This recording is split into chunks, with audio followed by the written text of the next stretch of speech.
பகவான் சரணம், பகவதி சரணம், சரணம் சரணம் ஐயப்பா. நமக்கு வாழ்க்கையில கிடைக்கும் அறிவுரைகளை கேட்டால் மட்டுமே போதாது, அதை வாழ்க்கையில செயல்படுத்தி அதன் மூலமாக மேன்மையடைய வேண்டியது அவசியமாகும். இதை தெளிவா புரிந்து கொள்ள ஒரு குட்டி கதையை உங்ககிட்ட சொல்றேன்.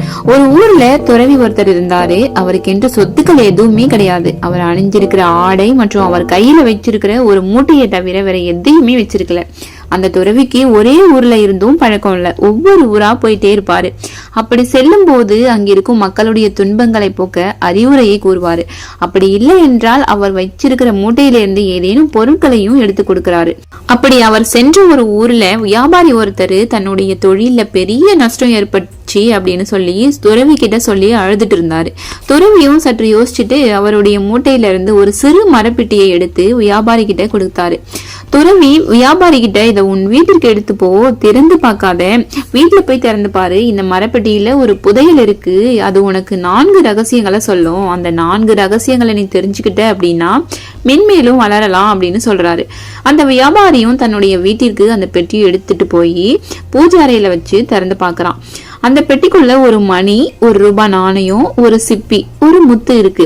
இதை பார்த்த வியாபாரிக்கு ஒண்ணுமே புரியல. துறவி நம்ம கிட்ட அந்த பெட்டிக்குள்ள புதையல் இருக்குன்னு சொன்னாரு, 4 பொருட்களும் 4 ரகசியத்தை உணர்த்தும் அப்படின்னு சொன்னாரே அப்படின்னு யோசிக்கிறான். ஆனா அவரால் எதையுமே புரிஞ்சு கொள்ள முடியல.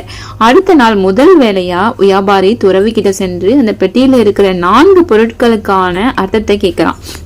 அதுக்கு துறவி சொன்னாரு, இந்த பெட்டியில இருக்கும் பொருட்கள்ல மணி நேரத்தையும், ஒற்றை ரூபாய் நாணயம் பணத்தையும், சிப்பியும் முத்தும் சேர்ந்த வார்த்தையையும் குறிக்குது. எவன் ஒருவன் தனது நேரத்தை சரியா கையாள்றானோ அவன் ஒருவனே தனது வாழ்க்கையை சரியா கையாள்றான். எவன் ஒருவன் தன் பணத்தை கணக்கிட்டு செலவிடுறானோ அவனிடமிருந்து அந்த செல்வம் நீங்காது. எவன் ஒருவன் தன் வார்த்தைகளை சரியான இடத்துல சரியான நேரத்துல பயன்படுத்துறானோ அவனே வெற்றியை தக்க வச்சுக்கிறான் அப்படின்னு துறவி விளக்கம் கொடுக்கிறாரு.